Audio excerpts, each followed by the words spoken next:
great to have you here. We want to actually talk about from Ibadan to where? Harvard. For those young people in Africa, especially Nigeria, who are very much interested in what you now call Japa, is it? Japa it is. Yeah, I left Nigeria almost 21 years ago.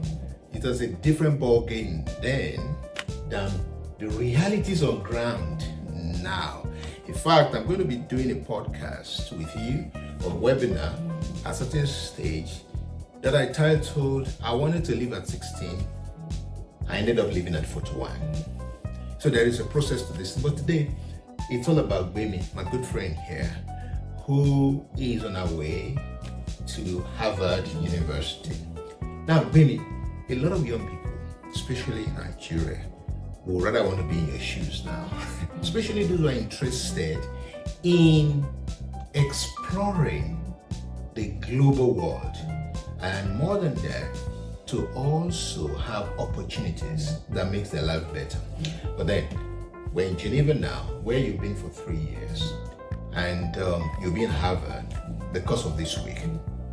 Take me back to, in a nutshell, we're going to do like 2 or 3 part series to this, from Ibadan to Harvard, how it all started. But now take me back a little bit before Geneva, in a nutshell, how these all started from Ibadan. Okay, so currently, thank you so much first for having me. You're it's welcome. a great honor and privilege to be on this remarkable podcast program. So currently I'm conducting a PhD research at the University of Geneva, which is focused on international trade in Africa.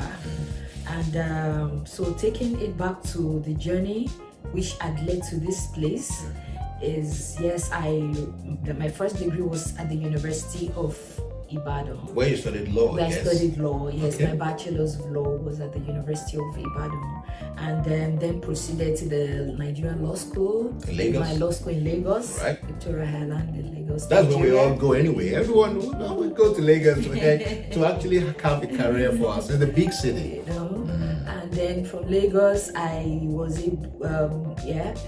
after the masters in Lagos, so I was called to the Nigerian bar. You did a master's degree? No, For the law after school? the law school, Right. As a barrister and solicitor of the Supreme Court of Nigeria. Right. Then I practiced. Give it a thumbs up for yeah. Gbemi. I had a stint of practice for a couple of years, and while I was in that practice at the earlier stage in my career, in about 2-3 years after law school, I received the Shivlin Scholarship to embark on my master's program in the United Kingdom. So Shivlin is a program of the United Kingdom government where they select future leaders, as they call it, who are at the forefront of making impact from Commonwealth countries to study in the United Kingdom on the masters for 4 Now, years. 1 year fully funded. Good one. Let me just interject there, because a lot of people really are not very much aware of their own personal need to take their destiny in their hands. It's all about finding the right information. Of course, now you have the internet, but for you to actually get a Shivlin scholarship, you have to get a 2-1 or something So at the minimum. for the Shivlin scholarship specifically, the criteria for different scholarship differs. Okay. But for the Shivlin scholarship, I had a 2-1 from the University of Ibadan, and that's like, I tell people, yes, it's good, let's work towards good grades, because it gives you an advantage. A springboard. Yes, a springboard. However, different scholarship have the criteria. Some emphasize, yes, academic excellence, so you can see maybe other people with first class get those scholarships, and it could also be about the quantum of funding that is available for that scholarship. Good. But speaking to Shivlin particularly, they prioritize not just academic excellence but social impact. In fact, they say they select you because they see you are making impact in your community, and they see that you have a potential to be a future leader. So that's a major criteria, because I finished with a 2-1. Yes, I got children. I've also seen people who finished with a 2-2. I have examples of people who finished with a 2-2 who were able to put their application forward and were able to put forward social impact programs they've done. Even in Nigeria, where I'm from. I mean, of course, there are about 51 countries that I can remember that are part of the countries that benefit from the shipment. Right. But Nigeria, like I've seen people with 2-2 who have been able to prove themselves before the panel in the course of the selection and have gotten shipment. In fact, I won't say I've seen, I've also heard that even maybe someone, or maybe just hear some of these things flying around, that maybe I had a third class or so, because again, there are circumstances in life that leads to people having some grades, but if there are other things that could cushion that and all. However, academic excellence is a priority, so it also gives you an advantage, because imagine if they have only the slots left and they have to look for a criteria, even though you've done so many impact, because the scholarship prioritize impact, but there has to be a criteria. So at that point they might say, okay, the criteria will be this person with this level of grade, because this is what we have left. Wonderful. Now, it's important for you viewers, especially the young people who are interested in going abroad. Don't just Japa anyhow. It could be very dangerous. But the point that Gbemi is trying to make right now is that there is a process, but that also the need to embrace the future while you're still doing what you are doing now. Now, when you talk about social impact, could you elaborate in a nutshell some of the things that you probably did that gave you an edge for you to be qualified for the Shibini Scholarship, for instance? Okay, so like I said, I read law at the University of Ibadan. Right. And reading law as a course in a university like University of Ibadan. We call it UI. We call it UI, because of our audience. Let me give the full name. University of Ibadan. It's intense. It is. The degree is intense in itself. But I also understand very early in life that education is not just also about the classroom traditional exposure to knowledge. There are some things in terms of balancing knowledge with even things beyond outside of the classroom, like beyond the walls of the classroom. So I started engaging in some of those things actually while I was in secondary school. You call it your worldview. Yes. So those things, so I was involved. So when I got to university, I knew that even though I'm going in to study an intense program like law, I was involved in different activities. In my first year, I joined the JCI Junior Chamber International. Right. So that's also an extracurricular in the context of the school. And then I was involved in the student union for my second year. Okay. Honestly, in my application for Shibnin, it was the leadership role I took in some of these extracurricular activities that I put forward. Even though when you're applying for, I use Shibnin as an example because that's my own experience. I use some other schools. There's so many other. You put your academic work, but then you also put the extracurricular. There are different in Shibnin. There are different essays you write. There's a leadership essay, networking essay. In those stories, you are not writing about your academic work, you are not writing about your leadership experience. And people would say, oh, I'm just out of university, no leadership, I have not worked. The leadership experience is not about work. It's not about like work you have done in a corporate setting. It could be what you did in university. As a matter of fact, for Shibnin, my leadership essay, I wrote what I did in GSS 1 of my secondary school. Wow. Yes. You were actually GSS 1 at the age of 11. A trailblazer. I told that story. Wow. And I tell people even when I speak on different programs, because there are some specific platforms where people organize and want us to talk to people, prospective applicants and all. I tell them I shared a story of what I did at age 11. I said, so no experience is insignificant, but the most important is, did you put yourself out there to even have those experiences? And leadership is not about title. In the place of volunteering, even while you're in university, those are the leadership examples that you can share. And at the point when I was doing those things, I didn't know it was going to come in handy in the future. But because of, I also had this mindset about wanting to make a change and impact wherever I find myself. Those things just come naturally to me in terms of putting myself forward for service and volunteering. So when the opportunity then comes where there's a platform that they want to maybe make a scholarship or make a reward to people who have had such experience, experiences. I don't have to look too far to look for the stories. I have the genuine story. I don't have to crack my head like, oh, will this work? I just put forward those stories. And of course, in the context of education, like, yes, your degree, you must have a certain qualifying degree. However, it's not about being the A1 student, like whatever the level of your brilliance in that contest is. Let me know, I don't know if that's the right word, but like you don't have to be like super duper intelligent. Like this scholarship is only for intelligent people. No, you can't be intelligent. Intelligence is also relative. What are you intelligent in? I agree with you. You know, so putting all of this together, and that is why I believe a prestigious scholarship like Shevnin will, I'm not speaking for them, but I'm just saying it. So this is not me quoting Shivnin, and everything I'm sharing is my own opinion, not that of the Shivnin or the award, the UK government that is awarding it. But I'm just saying it from experience that I believe that's why they also say they didn't just say only people with first class and 2-1 apply for Shivnin. They want to see they want to see your leadership story. They want to see your vote. They are very big on volunteering. Is it verifiable? Do they have to verify all the stories that you share in the application form, especially? Or it's just what you put in there, and so that's what you don't know what they do behind the scene, whether they contacted your school, whether they did that or not? That is it. So you wouldn't even want to put a story that is not true, because even in the selection process there's an interview. I remember the 11 years old story that it wasn't like a big deal to me, because I was so that particular story I remember, it was the fact that while I was 11 and I got into GSS1 in my secondary school, then I founded the school fellowship, even as a GSS1 student. Now when I was writing it in Shivnin, I didn't write it because again the people who are reviewing it are global. So if I write fellowship, they might not understand it in the context of faith-based organization, because I'm a Christian. So when I say fellowship, I'm saying okay, we bring people together to worship God. That's my own faith, and people of similar beliefs. But in the context of the application, I had to write that I found the religious organization in my school, and I talked about how I led that organization for 6 years, or how I led it for the first 3 years without holding a title, because for me founding it wasn't about the title, and there were people in senior classes, so I left the title to them and I just coordinated. And when I got to SS, I had to serve as the president for 3 years before going. So when I shared that story, I didn't see it as a big deal until during the interview phase. That's taking it back to the issue of verifying, because again it's very important that whatever thing you are putting forward in some of this application, they are true.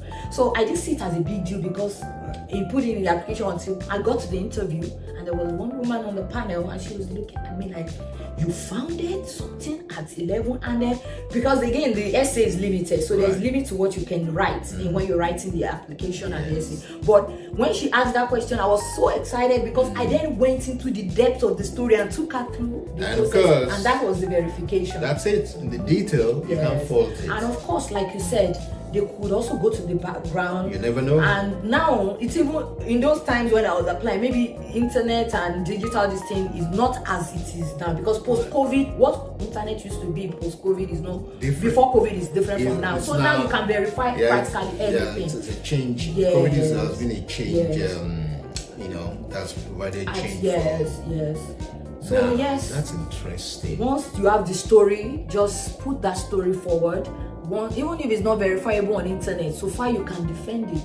I mean, in law we say the facts speak for itself. You can stand and say yes, you have the facts. It might not be on internet, you can always prove yourself. Thank you, Gbemi. Now, one of the things that I actually wanted to ask you is that when you decided on choosing the academic route to go abroad from Nigeria, was it the only consideration in your mind? Did you also possibly thought about, okay, let me just, like a lot of people do now, I will just take a visitor's visa, I will go and I will disappear to thin air without knowing where you're going and all that. Did that at any stage while in Nigeria? Because, for instance, in many African, I've had the privilege of living in a few African countries. The challenges are very similar. The opportunities are few, are far between, and the population is exploding to the extent that not too many people have access to be able to utilize their abilities to the maximum. did you consider any other route apart from the academic route? And if you didn't, what would you advise the young people to do as regard their due diligence and other considerations before they decide to, leave their country and go to where they don't even have relatives, they don't know anybody, and they just want to disappear in thin air? Any piece of... So I would say should I call it philosophy or I would say mindset. It depends on what the mindset behind the Japa. Quote, okay, I believe maybe for the audience, maybe some global audience that might not understand what we mean by Japa. Japa is like leaving your country of maybe origin or base because maybe you want to search for better opportunities somewhere in another country. Yeah, that's a Nigerian. So the Nigerian definition of it is what we refer to as Japa. And from my own interpretation, like I said, it's about mindset. If I go with what I see as my own interpretation, there is nothing wrong in living where you are to seek for better opportunities. Excellent. Even God, based on my faith, told Abraham in the Bible that leave your country and go to the land that I will show you. So life is full of uncertainties, but it depends on what's your mindset, and your mindset behind it, in terms of the purpose of it, is what will inform your action and the extent to which you will go. And that would then inform your value. That would then be inspired by your values that will determine you. That will help you in determining what route to consider. Right. Which, if with the right values, has to be legal. Because you don't want to go somewhere and be hiding, which happens in some instances, or go through some rivers or risk your life and all that. So there are better ways of doing it, and that's one that we are talking about, education as a route, and then maybe other routes you could consider. However, for me, it wasn't about the doors that opened to me, even in terms of stepping out of the country through the education route, where I didn't even envisage on the platform of I want to leave the country, because I'm a very patriotic Nigerian. Great. Because I see myself as a change agent. So I see myself as a part of the solution to the challenges in Nigeria or in my country, developing countries, wherever you find yourself. And that was why I was about my business, making my change initiative, change projects. I was doing different empowerment programs in Ibadan, in Lagos, across different states in Nigeria. And people reach out to me based on those work they've done. Like I got some contacts, like some people were like, oh, you are doing this program in Nigeria, we have this project. Some people from some Copenhagen, one particular project I worked on, and they were like, you are in them, and they were like, Copenhagen Consensus Center, that's the name, is a research center actually based in the US, but then they used that name, Copenhagen Consensus Center. They were there, and I was in university then, and they reached out to me that can I coordinate the project in Nigeria, and I did. Now I was myself, so all of this, even I was working on global projects even while in my own country. So there were things that were opening on it in itself, and it also opened my mind to the possibilities of global opportunities, global learning, global exposure that can help me to accelerate and scale up the impact I was making. And that is also what has opened the education route, because when Shivne was selecting the people, or these people were going to be considered for the scholarship, it was about what impact those people are making impact in their local communities. Right. So the impact you're making, or the difference you're making wherever you are now, is what is going to open the door. True. So, and that has been my own example. So to say that how you see yourself is not about escape, it's about you carry value. Any country you go to, they should be able to see you as a value added to them. So when you just stay, even in that process of while you are waiting for that opportunity, the question is, what are you doing in the period of that waiting? And I used to make an analogy with when we use that word waiting, maybe waiting for a better opportunity to travel or whatsoever. What do waiters do? Right. Waiters serve. They do. So waiters, when we say waiters in a restaurant, they wait on you, they serve. Yes, so while when you're waiting for that opportunity, why not serve? so that when the opportunity comes, the report card will be the evidence of the service that you've done. And now service could mean anything in different contexts. Maybe you are doing some things in your local community, you're making an impact and all of that. They will call you, somebody will reach out to you and say, we've seen you doing this thing, we want to be able to see you maybe come. It might be through education, it might be through fellowship, scholarship. There are many of these things. It could even be through jobs, which is the beautiful thing, that even those who are going to school, at the end of the day, is like you get a good job. That's true. And to be able to then plan your life and continue to live the purposeful life you want to live. Right. So Japa in itself, there's nothing wrong in it. In fact, for me, moving to Switzerland gave me a deeper perspective of it. Now, Baby did his master's in the UK. In the UK. That's with University College London. UCL. Yeah. Now, I think you've been very blessed because you went on a scholarship there, and then you came to Geneva for a doctoral, a PhD program, probably on scholarship as well. I mean, kind of on. It's the admission, but the University of Geneva, the way it works is that it operates more like a federal kind of university, unlike the UK. Right. So there's just really like there's tuition, but more like a stipend that's not like stipend from them, but in terms of what you get to pay to access the education in Switzerland. Like administration fees. Yes. Probably it works like the way like an administration fee, the way it works in Nigeria. Okay. Yes. So there's really no much as to the tuition, and that's one of the information which we also try to share through some of these platforms. Exactly. Because some people believe that if I'm not going to the UK, or maybe in the context of Nigeria, most people are related with, they only know maybe school in Canada or school in the UK or maybe US, but there are some destinations that you can have access to quality education, high quality education, and you don't have to break a bank in that sense. True. But the information might not be out there, and thanks for platforms like this where we could share more about that. Yeah, I've been here for almost 14 years, and you came here to do your doctoral program, and you've been here for almost 3 years. Forget. And now, from transitioning from the UK, where you could easily have done your doctoral program or PhD program, why did you decide to choose an alternative country in Europe?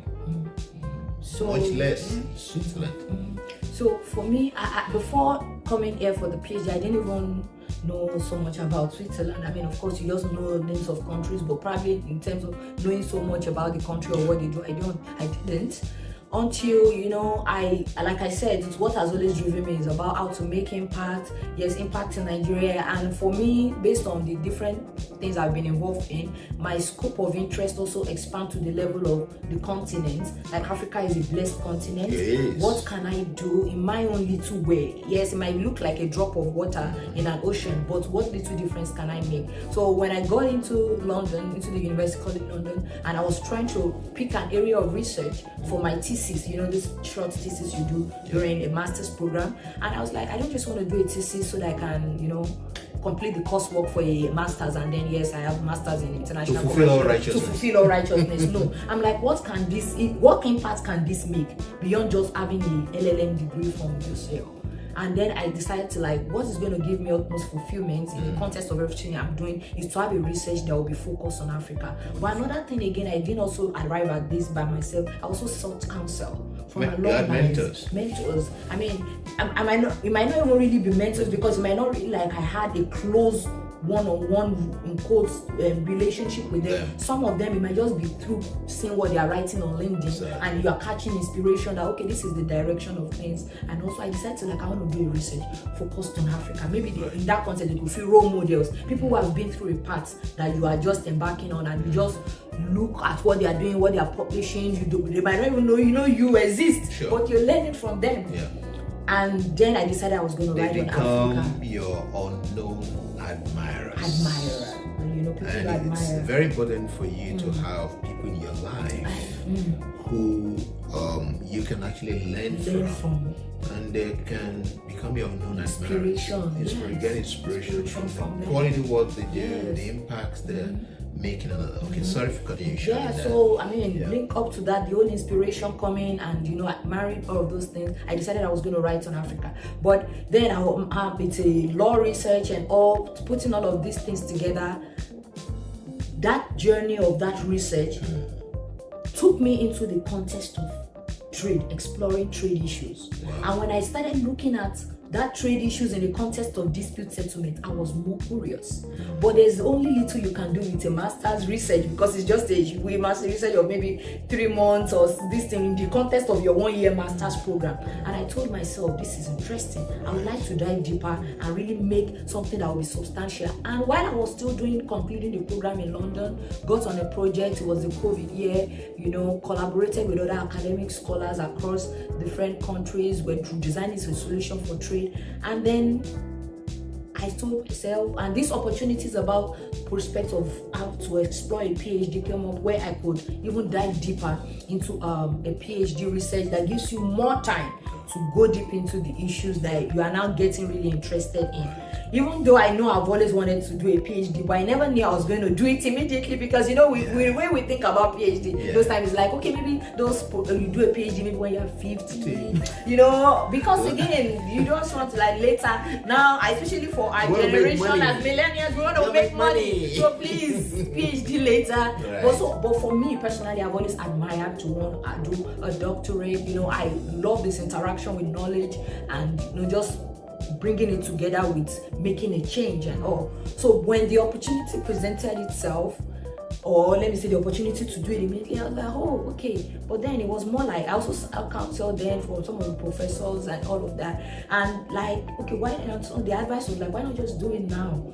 I mean, if you intend to do it in future, you could as well just do it now, and then you are done with anything education, or academics, you know, academics, and then you can dive into anyway. But you never stop learning. Yeah, we really never stop learning. But I think you can put a title behind your name, and then you can do some other important work. We're not going to lie. Open doors. The prestige of the title, if we like to say it or not, is also part of it. That might not be the primary driving force, but it's part of the specs that comes with it. So you use it too, you know. But for me, it was about also that deeper, it's going to give you into knowledge to be able to make the difference you want to make. So when I decided it was trade, and I started doing my research, because I researched a lot, especially, and when I say research, not just academic research, even when I need to get information about something, I go to the extra mile of researching and finding out. And research is not even, is beyond just even what I do myself. I ask questions, I seek knowledge. I mean, there are many times even we have spoken, which some of the advice of your experience has imparted on some of the decisions I've made, which normally those kind of things you're going to hire or maybe pay a consultant or counselor, you know. So, and these things are really around us. So when I say research, I talk about it holistically. Right. So, and in the course of my findings, I saw that most of the trade institutions are based in a country called Switzerland. That's true. And I was like, okay, where will be the ultimate destination to have a research like this? Not like you can't do it in the same, maybe you in the same school where I was doing my master's then, or in any other part of or any country, any other part of the world. But I feel being in a center like this, in terms of the access to resources, to materials, and that was the reality of one institution. So that was why I chose Switzerland as a country of destination, and Geneva in particular in Switzerland, because that's where the trade institutions are all based actually. So and that has really impacted on my research. For your information, in Geneva we have the World Trade Organization headed by our own Dr. Okonjo-Iweala. We have the International Trade Center. We have the UNCTAD, United Nations Conference on Trade and Development. And so many other trade NGOs too, research centers and all. Beyond that, we also have high-profile wealth management systems and training organizations. So many. You might even be wondering what is so serious about the Geneva. 33% of global commodities are actually traded here in Geneva. So eventually you got into University of Geneva and you were able to survive for almost 3 years now. And somehow God opened a new door for you to go to Harvard. in a nutshell, because you see, young people especially don't spend all your time wallowing in self-pity or talking about your country. Oh, we don't have this, we don't have that. In fact, my mother used to tell us when we were young that you cannot be a lizard in Lagos and expect to go and be a lion in London. You get that? You got to become a lioness or a lion in your own country if you have to be able to go out there and navigate the complexities of many of these developed countries. So, and nothing should stop you from aspiring to your greatness. But the important thing that I have seen from your story is that there's always a time for preparation. If you don't prepare, it is very unlikely that you'll get the best results. And when you get mediocre results, when you come into a country or some of these countries and you're not well prepared, not well informed, you might fall into a lot of pitfalls, things that could shape your future or alter it in a very negative direction, much less than what you anticipated. And you don't want to do that. So while it's good to Japa, I mean, I will tell you my story later. I wanted to leave Nigeria at the age of 16. I got admitted to the US at the age of 16. And of course, I didn't have the money to go then. I got to the university admission in Nigeria, and until 41, I was in Nigeria doing my thing, getting myself ready. Yes, serving in all parts of the country, you know, work with people, do my own businesses in Kano, in Bauchi, in Makurdi, all these places. Drove many times from Lagos to Kano, and eventually I knew I wanted to leave at some point. But look, I wasn't just like folding my hands. I was doing my best, my very best. Now, to get to Harvard, you need to do your very best. You need to be. It's an Ivy League. It's the creme de la creme of candidates. What is it that you did, or is it just a miracle, or is it just prayer, or is it just something that dropped on your laps? Because you're going to Harvard for to probably almost finish your program and probably live in the US on a platter of gold. So can you just take us through in a nutshell? What is it? You know, how did information, having correct access to information, probably some form of mentoring? We cannot finish this today because we're not going to the integrity of Ibadan, of Lagos, of London, of Geneva. 3 years in Geneva is not a joke. And then, of course, but what interests me is the journey that started with Ibadan is ending up in Ibadan is like the melting pot of academic thing in Nigeria. You're going to the melting pot. You went to the melting pot of academics in the UK. Now, Geneva is the melting pot in. It seems that there must be something about you. You know, and you're going to the melting pot in Boston. You know, so in a nutshell, share with the audience, especially the young people. You're in your early 30s, great. Some of us didn't have that privilege. Yeah.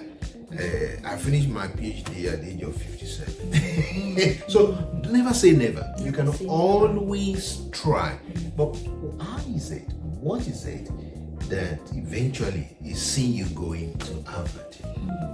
So, you know, you said at the beginning, like, okay, is it just a miracle? I would say a strong affirmative yes to that. Yes. So it's a miracle. I pray for your miracle too. It's a miracle. Pray for your miracle. Yes, and you know, and I say that as a person of faith, because at times, when the way I look at some of these opportunities, at times maybe some of us even write ourselves out by not even applying because you feel it's not me they are looking for. And that is why I said I say a strong yes to that it's a miracle, to not to make you feel okay, yeah, when miracle happen, I'm not gonna do anything. No. The reason why I'm saying yes, it's a miracle, to know that, to let you know and let every young person out there know that everyone can become whatever they want to become in life, irrespective of their background or prevailing unfavorable circumstances. That's right. Every young person have got what it takes to become whatever you want to become in life, and that has been my own mindset. Of course, I would say that this has also been strengthened by my faith, because there are times you will definitely doubt yourself. We have different, we will always, like even at this point, I still get to certain things and you want to doubt yourself, but that's where that push comes in and says that, then you go and look at your track record. No, if this happened, this is just another contest, then I can. So, and that I can comes from the place of the confidence of what you have seen happen in your life. So most of us write ourselves out of those opportunities because we believe that we are not enough. Don't bother about being enough. No, don't think, oh no, it's only for people with first class. I even finished with a 2-2. I even just managed to finish with a low 2-2. No, there are opportunities for you. And one thing is this, like I said, I believe in miracle, but when miracle happens, rules are suspended, formalities are waived, protocols can be broken. You got that? It can happen, but the most important thing is what is driving you. But again, based on my faith, the Bible says that it will crown out your effort with success. So that brings the balance to the answer that I gave, that yes, it's a miracle. If you did not make an effort, what is the miracle going to happen? What's going to activate on to then become a miracle? No. So that is where the place of our efforts, and for me that has been it in my journey. It has not been easy, but when I was coming to Geneva, I didn't envisage the journey is going to lead me to Harvard. No. When we go into the other part, when we get to explore more on some of the things that I did in the process, because the idea is to be able to explain some of those things. Yes, your reality, the different realities of everybody listening might be different, but you can scoop lessons that you can then adapt to your context. That's right. and then even be able to achieve greater results than the person you are listening to has achieved, because that could even be the list of your own achievement.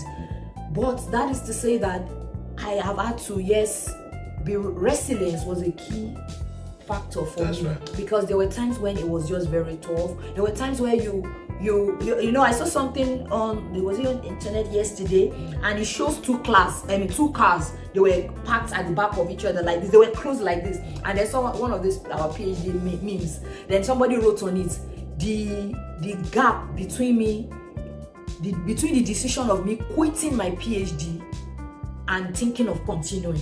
So like if you ask most PhDs and all, you've always been there, and even throughout probably the 4 years or 5 years of your PhD, you're always at that point where you are rethinking your life decision. Is this what I should even be doing? But what keeps you going even when things get tough is your resilience, and that's what happens in other things we want to do in life. So on this PhD, I didn't know that at this point in my third year or the idea about that I would be having the opportunity to access an education in Harvard. Prestigious in Harvard. But because I've always also kept pushing the effort, doing my own part. Right. It could be very tough then, doing everything I needed to do. So when the opportunity presented itself and we were told by the faculty to make a submission and application, I had to write everything I've been doing, even though some of them had been very tough, a rigorous PhD program. I tell my people, I say, no, nothing prepares you for a PhD journey. You've never done it before. True. So even what you envisage, you're just seeing all sorts and you're rethinking your life decision. We have had people who have resigned in the process without prejudice to their choices, because there's nothing wrong in thinking a path was for you. You got into it and then you see that, I want to leave. The most important, at least you dared it, So, but again, it's another type of determination to say, no, I'm not going to leave. I'm going to see this to the end because I'm a finisher. So I call myself a finisher, but not finishing in the wrong direction. And that's where, for me, my faith also plays a major role, because in seeking the guidance of God. So what represents that in your own life and all, in terms of seeking a divine direction, to know that this is the path I should be. So I held on to the fact that I'm going to continue no matter how rigorous things are. And when this opportunity presented itself, I submitted, and at the level of the faculty, based on, for example, this Harvard program is where the faculty gets to nominate a master's and PhD students, to go for it based on the agreements that my institution has with Harvard, which I never even knew existed. I never knew such even existed. So when I saw it, presented everything I've been doing all this while and all, and then I got this news from the faculty, the selection panel have now nominated you as the one only one, at least, because I think it's based on semester and all, and based on all that. So at least for this particular cycle, that you are the one to go. And I'm like, wow. You know what I'm going to tell you? And then Harvard even have to still also make their own approval, because just like you said, Harvard has its own standards. So it's not just about, we have an agreement, just send us. So because even when the faculty wrote me, they said still subject. They made me know that it's subject to the approval of Harvard. So there were some processes they had to do. Look at it. Does this fit the context of the standard of this person project? Does it fit? I had to present all of those, and then I got the decision also from Harvard in terms of their own confirmation. And here I am preparing to go to Harvard too. Now, thank you for sharing this inspiring story of yours with us. And I want to just let you know that excellence opens door for anyone, irrespective of your race, religion, skin color, ethnicity, or whatever disadvantage that you probably might have had. The only person that can limit you is yourself. And many times people are very ignorant of the opportunities that are available for everyone. But I think I just need to say this, because I've worked with Gbemi over a few times, that even as a doctoral student in the university here, she have had to, at few times, become nominated to run a program or sessions at the WTO Public Forum. She's been nominated at some time to chair and organize an African-wide initiatives or speaking programs at UNCTAD and at other fora like that. She even tried to set up Swiss African Trade and Investment Summit here, which I have participated in. So imagine if you don't have all these inputs, what are you going to present? What do you present? So opportunity meets preparation. Preparation meets opportunity. That is when they said you should work and you should do what? You should pray. It goes together. Yeah. Prayer without work is just a waste of time. So we do the work, and we don't say because we're blacks or we're Africans. No, opportunities is for everybody. The people that competed for this Harvard space as a scholar, they are from everywhere. They're global, from everywhere in the world, and all citizens and all that. Even the people in our own class who are citizens of this country who submitted the application for this cycle were not selected. So I just want to encourage you that, we've discussed a little more based on the academic route, but essentially we're speaking to the mindset of young people that are so desperate to leave their country. Meanwhile, the advantage or the platform on which you can outcompete everybody in the world is you possibly to speak as a voice of an African to the global audience. And if you know very little about that, then honestly, whatever you have may not hold water. So in rounding off, just what would be your parting message for for anybody in 2025 who, from any part, especially any part of Africa, who is thinking, okay, and this year, some of them even go to the mountains, 21 days, 40 days praying. They just love to leave their country. Meanwhile, the people are getting blessed right in that country. And in your own estimation, will you think that coming abroad, is for everybody? Because sometimes some people miss it. They just come here and that's the end of their destiny. What advice or parting message will you give to anybody who is so desirous? Don't even speak as it relates to academic route. Speak to experience of what you have seen in London, what's in Geneva, all that. You've traveled to Rome, you've been here and there. And sometimes you see a lot of Africans on the streets, some of them doing nothing, selling drugs or whatever. Speak, a parting message to somebody who is so perturbed, who is so agitated, who is so desperate, want to do anything just to dump what they are doing right now and jump on the plane or jump on the ship or even run through the desert. And you just, say something to such a person. Thank you very much. I would conclude by sharing this particular quote that says that your dreams, no matter where you're from, your dreams are valid. That's right. So let me use that as a premise to say that your dream maybe to step out beyond the borders of where you're from to Japa, like we say it in the context of this podcast, is valid. And when I say valid, in the sense that then you have to also now question what is your motive. But how do you see yourself? Are you seeing yourself as someone who just wants to escape? Then that might not be the right approach. So that might not apply to the quotes that I just gave, that your dreams are valid, because it will determine your approach, which you might not get the result you want to envisage. But if you see yourself as a change agent, someone who wants to make a difference.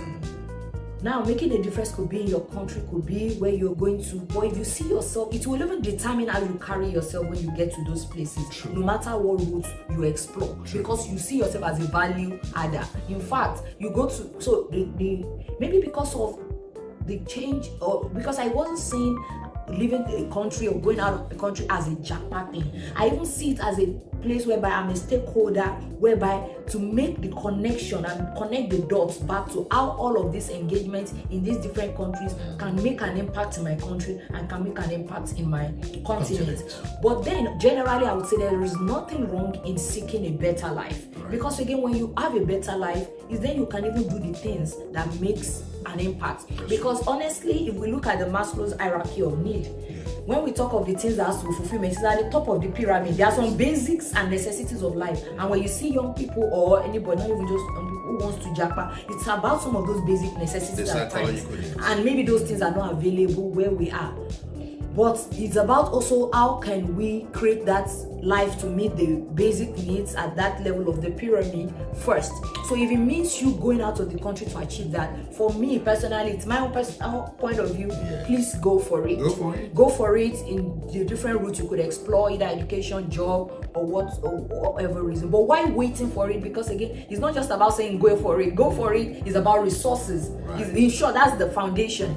But there are scholarships, there are things that I studied in the UK. My tuition fee, I remember, for UCL was about £3,000 just for tuition as at then in 2019. So I'm like, I tell people, I say, I never thought of anywhere in my life that I would have been able to get that money to want to study abroad. But here is it, I got a scholarship. So what you can start to do, even while you're going to the prayers, I mean, that's a very great approach, foundation, but then you have to complement it with action. Start researching fellowship, start going online, go on LinkedIn, sign up to different newsletters. There are many names like that online. Opportunities for Africa. I mean, maybe some of them, this is even their names I'm mentioning because they're just names that are on your head. Opportunities, there's different like that.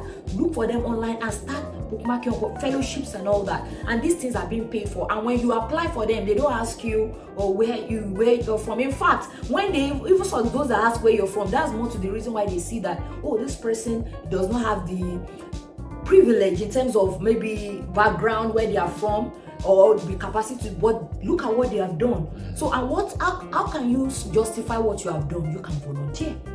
So those were the strategy we use. I would say for myself, we used, and a couple of my friends that we probably are not from, when you put in quote, privileged background. What an important and exhilarating conversation we have had on, seeking new opportunities. Japa has some other, is known in some other places. Now, if you have been, thank you for all these things you have shared from your own personal experience and your own personal journey. There is somebody out there who is so desperate, who will do anything to want to leave their country of origin in search for new opportunities. Now, if you have to give them maybe 3 parting shots, as it were, it doesn't have to be through the academic route, but generally speaking, from your own journey, what would you want to say to them in order for them to enrich their understanding of what it takes, to immigrate? I mean, if you're looking to seek opportunities with respect to how to be able to position yourself as someone who wants as a global citizen. As a global citizen, thank you. Yeah. As a global citizen, because I mean our context of discussion is Japa, yes. but I want to package the Japa very well, and thank you. That is the word, yes. to enhance your prospect of harnessing global mobility opportunity.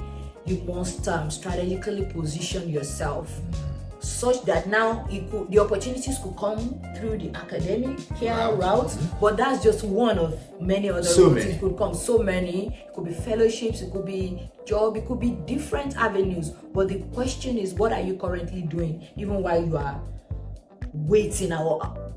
Especially what we are emphasizing here is doing it the right way, doing it a way that you'll be confident that yes, this is how I did it. And drawing from my own experience, I would say that what you can begin to do now is first to harness the power of community.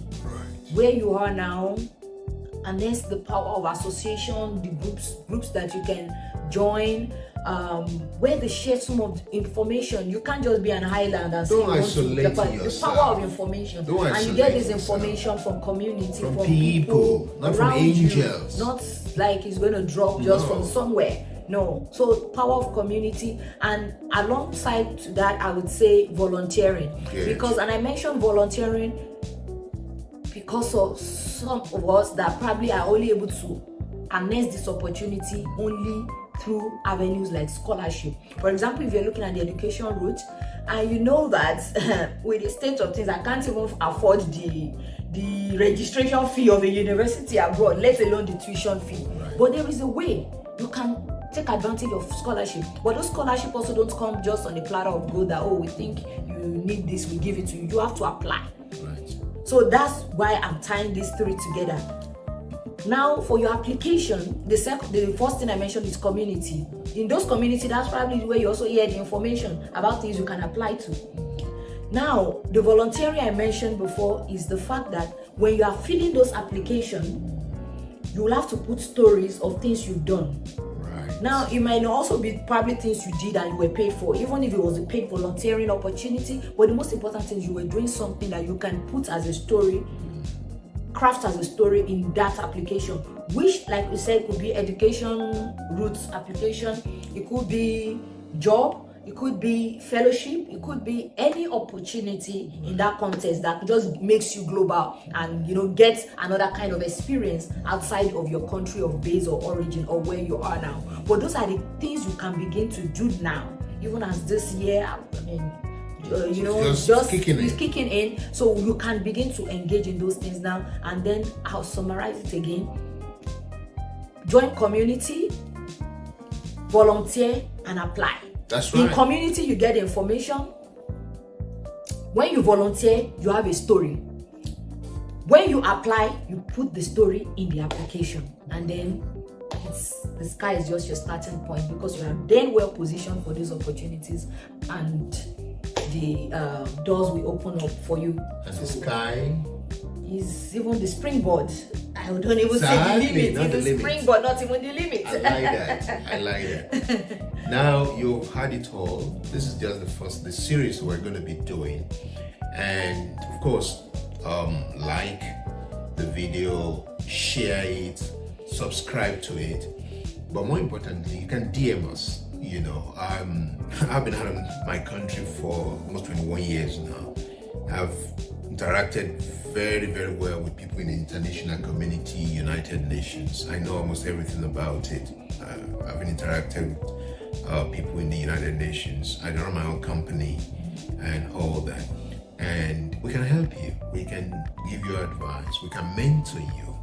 You know, show a seamless way to make sure you don't break the bank. You don't need to break the bank, and you don't need to burn all your bridges just because you must leave, you must japa by all means. No, not all that glitters is gold. And for some of you, maybe, just maybe, where you are right now is where God wants you to plant and then to harvest 1,000-fold increase. So whichever way you go, I just want to say that the journey of 1,000 miles starts with the first step. And once you take the first step of faith, every other things will unravel, will unfold. And we just pray that may your dream come true in 2025. See you again in the next video. Bye. Bye.